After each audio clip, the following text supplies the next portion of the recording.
Assalamualaikum, my dear students. I hope things are going well for you.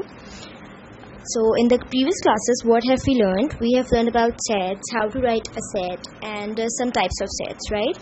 So I hope you have learned and understood them well. On the basis of those concepts, today we are going to start a new exercise 1.1 of your mathematics textbooks. So I want you all to take out your books, page number 5, and also take out your registers, and on a new page, make the heading of exercise 1.1. After that, copy question number 1 from your book, page number 5. Question number 1. What is the question number 1? Use both tabular and set builder forms to specify the following. हमें क्या करना है इस सवाल में कि हमें एक सेट कोई दिया हुआ होगा, उसको हमें दोनों तरह से लिखना है, टेबुलर फॉर्म में भी लिखना है और सेट बिल्डर फॉर्म में भी लिखना है. ठीक है. What is the part A? Part A is the set of positive integers greater than 2 and less than 6. ठीक है, तो हमारा एक सेट हमें दिया हुआ है इन्होंने कि पॉजिटिव इंटीजर्स का सेट है और पॉजिटिव इंटीजर्स में कहाँ से कहाँ तक, ग्रेटर देन 2 और लेस देन 6. अब जो भी उसके अंदर होते हैं हमारे एलिमेंट्स वो हमें सारे लिखने हैं. ठीक है, पहले तो आप लोग मुझे बता दीजिए इंटीजर्स क्या होते हैं. हमने पढ़ा था इंटीजर्स वो होते हैं जो कोई डेसिमल पॉइंट ना हो, जो पूरे के पूरे होल नंबर्स या हमारे नेचुरल नंबर्स होते हैं. उसी तरह से हमारे नंबर्स होते हैं इंटीजर्स, वो दोनों साइड पे चलते हैं, इनफाइनाइट, पॉजिटिव साइड भी चलते हैं और नेगेटिव साइड भी चलते हैं. और जीरो जो है ना वो पॉजिटिव इंटीजर होता है ना ही वो नेगेटिव इंटीजर होता है. ठीक है, हमें इसमें क्या लिखना है, सिर्फ और सिर्फ पॉजिटिव इंटीजर्स. अच्छा जी, सबसे पहले हम टेबुलर फॉर्म लिखेंगे. टेबुलर फॉर्म हमारी क्या है, ये ए क्या है, ए हमारा सेट का नाम. मैंने आपको हमेशा कहा है क्या होता है, जैसे हर किसी का नाम रखते हैं उसी तरह से हर सेट का भी कुछ ना कुछ नाम होता है. तो टेबुलर फॉर्म, इसके बाद कॉलम्स लगा लीजिएगा क्योंकि इन्होंने लगाए हुए नहीं है, इसमें कॉलम्स लगा दीजिएगा और टेबुलर फॉर्म को अंडरलाइन कर दीजिएगा. ठीक है, ये पॉइंटर से लिखना होगा, ब्लैक पॉइंटर से लिखिएगा. पहले तो आप लोग क्वेश्चन भी ब्लैक पॉइंटर से उतारेंगे, पार्ट ए भी ब्लैक पॉइंटर से उतारेंगे. सोल्यूशन की हेडिंग डालिएगा, सोल्यूशन के बाद कॉलम्स डले हुए हैं, ये होते हैं कॉलम्स. ठीक है, सोल्यूशन की हेडिंग डालिएगा. फिर नीचे नेक्स्ट लाइन में क्या करना होगा, आपने टेबुलर फॉर्म लिखें, कॉलम्स लगाएं, टेबुलर फॉर्म को अंडरलाइन कीजिए और फिर उसके सामने लिखेंगे क्या, सेट ए. ए क्या है हमारा, सेट ए, ये टेबुलर फॉर्म में हम लिखने लगे हैं. ए किसके बराबर होगा, अब क्या कहा हुआ है हमें, पॉजिटिव इंटीजर्स. पॉजिटिव इंटीजर्स जो 2 से बड़े हों और 6 से छोटे हों. तो 2 से बड़ा क्या होता है, 3 होता है, 4 होता है, 5 होता है, 6 भी होता है. लेकिन क्या इसमें 6 इंक्लूड होगा, बताइए मुझे. नहीं. क्यों नहीं होगा, क्योंकि इन्होंने क्या कहा है, 2 से बड़ा यानी कि 3 से स्टार्ट होगा और 6 से छोटा. 6 से छोटा क्या होगा, लास्ट 5. तो हमारे कितने एलिमेंट्स होंगे इसमें, 3, 4 एंड 5. ओके, अब आते हैं हम नेक्स्ट. अब आप लोग क्या करेंगे, एक लाइन छोड़कर नेक्स्ट लाइन पर आइएगा. फिर क्या करेंगे, सेट बिल्डर फॉर्म को लिखिएगा ब्लैक पॉइंटर से, इसको अंडरलाइन कीजिएगा, कॉलम्स डालिएगा और फिर इसको लिखिएगा. सेट बिल्डर फॉर्म में हमारी क्या फॉर्म होती है, पहले तो नाम दे देंगे इसको भी, हमारे सेट का क्या नाम है, ए को दे दिया नाम, इसको आप बी दे सकते हैं, सी दे दें, जो आपको सही लगे. तो A is equals to the set of all x such that x belongs to Z plus. Plus क्यों लिखा है हमने ऊपर, मैंने आपको उस दिन भी बताया था कि सारे जो हमारे कुछ इंपॉर्टेंट नंबर ऑफ सेट्स हैं उनके जो नोटेशंस हैं कोई ना कोई. ठीक है, इसी तरह से हमारे जो इंटीजर्स हैं उनको क्या डिनोट कर रहा होता था, जेड, कैपिटल जेड से हम उसको डिनोट कर रहे होते थे. और अगर पॉजिटिव इंटीजर्स होते हैं तो हम जेड के ऊपर प्लस का साइन यूज़ करते हैं, अगर नेगेटिव इंटीजर्स होते हैं तो हम माइनस का साइन यूज़ करते हैं. अब इन्होंने पॉजिटिव इंटीजर्स कहा हुआ है तो हमने क्या किया यहाँ पर कि the set of all x such that x belongs to positive integers, जो यहाँ तक एक प्रॉपर्टी बताई और फिर ये साइन आ जाएगा, किसका साइन होता है, एन का. एंड हमारी जो रेंज है वो कहाँ से कहाँ तक है, x is greater then 2 and less then 6. Simple. ठीक है, समझ आ गई बात, कितना आसान था ये तो हो गया. अब moving to part B. Part B क्या है हमारा, the set of positive integers, again positive integers, less than 20 that are divisible by 5. अच्छा जी, अब ये दोबारा क्या कह रहे हैं कि पॉजिटिव इंटीजर्स का ही सेट हो, क्या हो, लेकिन उसकी कंडीशन अब क्या बताई है इन्होंने कि 20 से छोटे हों पॉजिटिव इंटीजर्स हों, और सिर्फ वो इंटीजर्स हों जो 5 से डिवाइड हो सकें, या फिर हम ये कह सकते हैं कि जो 5 के टेबल में आते हों। ठीक है, तो सबसे पहले तो हम वही करेंगे, टेबुलर फॉर्म लिखा, ब्लैक पॉइंटर से कॉलम्स डाले, इसको अंडरलाइन किया, फिर सेट का नाम हमने ए दे दिया, बी दे सकते हैं आप, कुछ भी दे सकते हैं। ठीक है, तो ए इज इक्वल्स टू कौन कौन से आते हैं भाई 5 के टेबल में, 5 1s are 5, 5 2s are 10, 5 3s are 15, 5 4s are 20। अब मुझे बताइए 20 इसमें इंक्लूडेड होगा या नहीं, होना चाहिए था या नहीं? कौन बताएगा मुझे? नहीं होना चाहिए था। Very good. क्यों? क्योंकि इन्होंने क्या कहा हुआ है, लेस देन 20। तो 20 जो है वो उसमें शामिल नहीं होगा। जब भी हमें लेस देन किसी चीज़ का लिखा हुआ होता है, किसी नंबर का, ग्रेटर देन और लेस देन, तो उसमें वो नंबर खुद शामिल नहीं होता। ग्रेटर देन है अगर तो उस नंबर से बड़ा नंबर, और अगर लेस देन है तो उस नंबर से जो छोटा लास्ट है नंबर वो शामिल होता है। ठीक है, तो क्या है 5 के टेबल में हमारे पास 5 1s are 5, 5 2s are 10, 5 3s are 15 और 20 क्योंकि इंक्लूडेड नहीं है तो यही 3 एलिमेंट्स आएंगे। सही, अब इसको लिखते हैं हम सेट बिल्डर फॉर्म में। सेट बिल्डर फॉर्म में भी वही करेंगे, एक लाइन छोड़िए, सेट बिल्डर फॉर्म लिखिए, ब्लैक पॉइंटर से कॉलम्स डालिए, फिर वापस से अपना ब्लू पेन उठा लीजिए। उसमें क्या करेंगे, अब आप सेट का हमने पहले नाम लिखा, सेट क्या है, ए है, फिर the set of all x such that x belongs to positive integers. पहले हमने बता दिया कि एक्स कहाँ से बिलोंग कर रहा है, हमारा पॉजिटिव इंटीजर्स से। एंड अब दूसरी प्रॉपर्टी क्या है हमारी, x multiple of 5 less than 20। X जो है वो 5 का मल्टीपल है लेकिन लेस देन 20। ठीक है, ये हमने यहाँ पे लिख दिया। मल्टीपल ऑफ 5 का मतलब क्या कि 5 के टेबल में जो आ रहा है, 5 के मल्टीपल्स होते हैं जो उसके टेबल में आते हैं, तो एक्स जो है हमारा वो 5 के टेबल में आ रहा है, लेकिन वो क्या, लेस देन 20। जो 5 के टेबल में जितने आ रहे हैं एलिमेंट सिर्फ वो होंगे। ठीक है, इजी, आ गया समझ। अब आते हैं पार्ट सी पर, बहुत ही आसान है ये तो।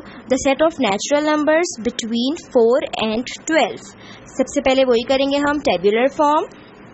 क्या लिखेंगे, हमारा सेट का नाम दे दिया ए इज इक्वल्स टू, अच्छा मैंने ये बात पहले भी बताई थी कि जब बिटवीन लिखा हुआ हो और दो नंबर्स लिखे हुए हों तो वो दो नंबर्स खुद इंक्लूड नहीं होते, यानी कि 4 और 12 इस सेट में इंक्लूडेड नहीं होंगे।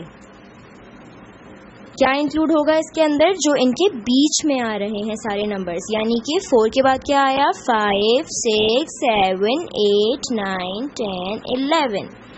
12 इंक्लूड नहीं होगा।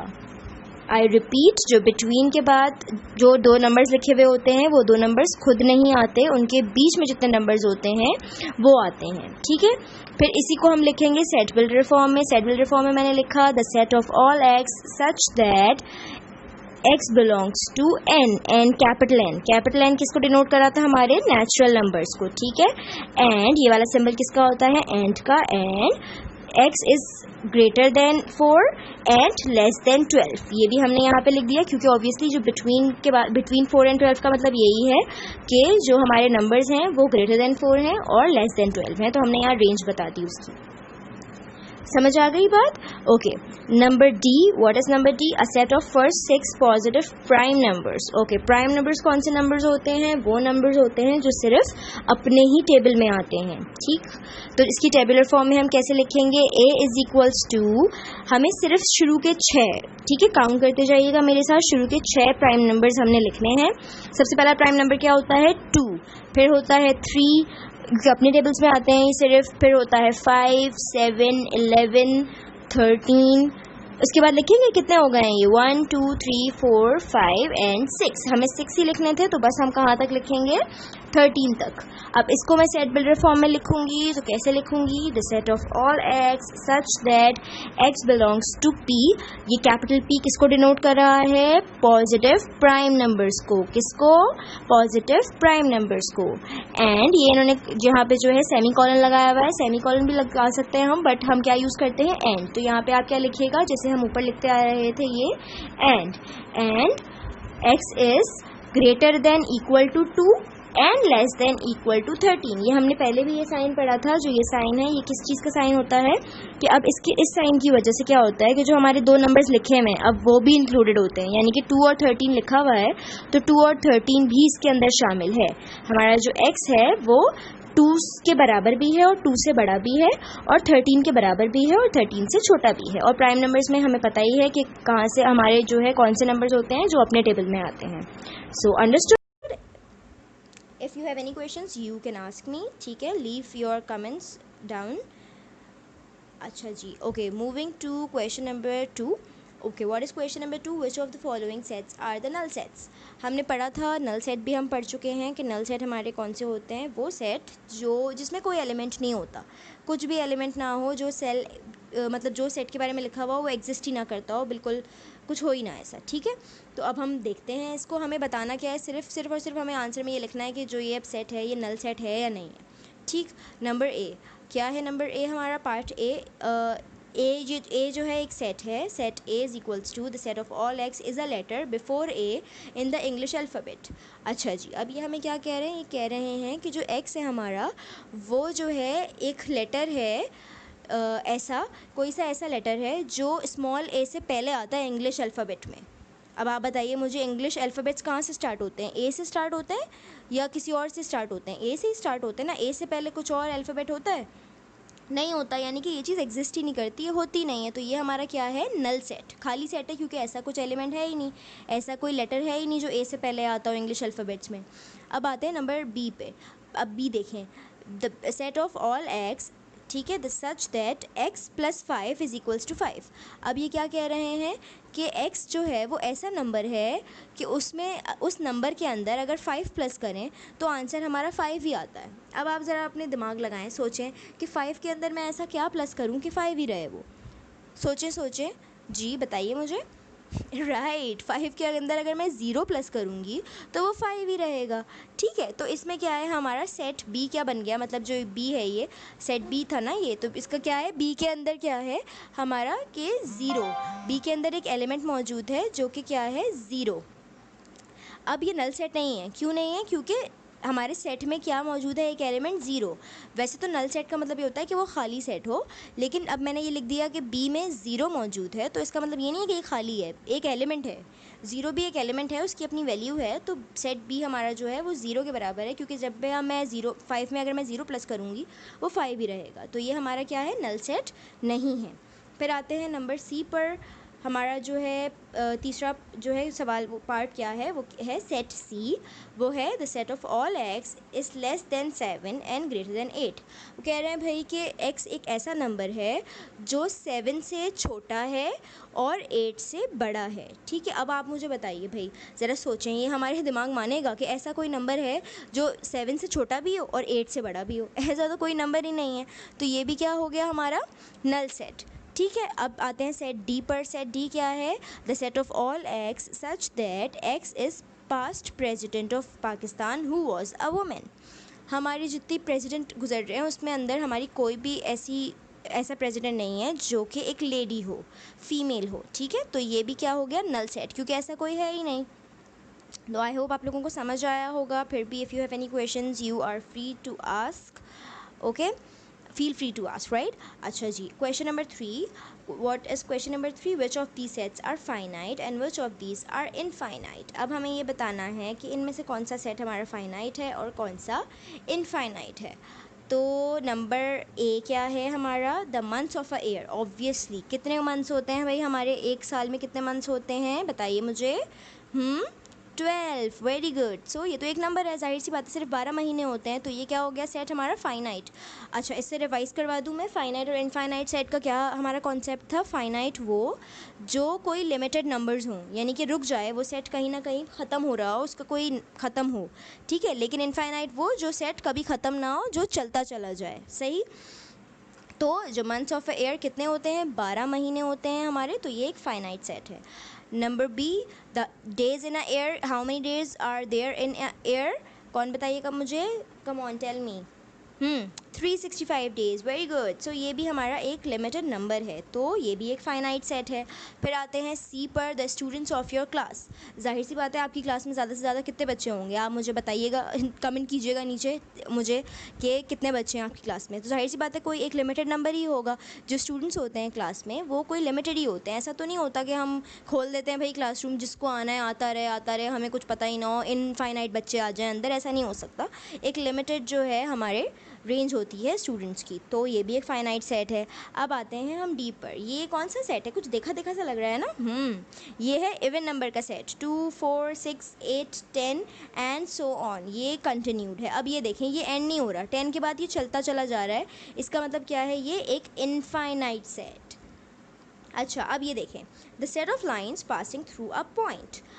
एक पॉइंट है, उसके अंदर से कितनी लाइन्स पास होंगी, बताइए मुझे, आप लोग बताएं कितनी लाइन्स पास हो सकती हैं। 4, नो, 5, नहीं नहीं नहीं, 2, नहीं बेटा नहीं। देखें, ये बात मैं आपको बताऊं, ये जैसे कि ये फिगर है, लुक एट दिस फिगर, ये फिगर है, इसमें ये एक सेंटर में एक पॉइंट है सिर्फ।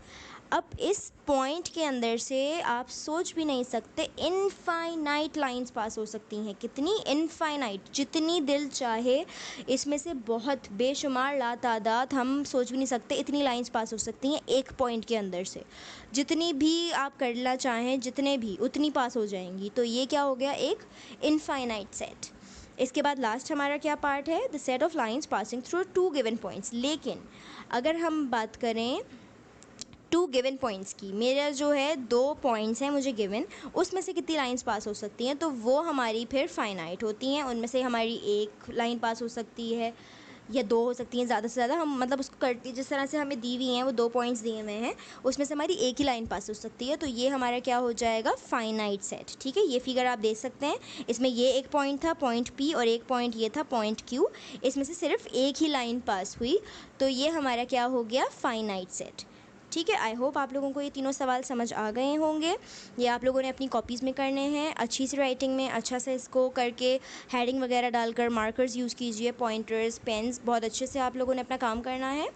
ठीक है, और if you have any questions feel free to ask, you can ask me any type of question. I will try to do a separate class for the problems as well. आप लोग पहले अपनी problems वगैरह जो हैं सब एक तरफ मुझे बताते रहिएगा, साथ साथ मैं उनसे रिलेटेड भी एक वीडियो बनाने की कोशिश करूँगी। वीडियो नहीं हो पाई, so we will discuss it face to face. ठीक है, okay, so see you in next class. Till then, stay home, stay safe, take care of yourselves. अल्लाह हाफिज़।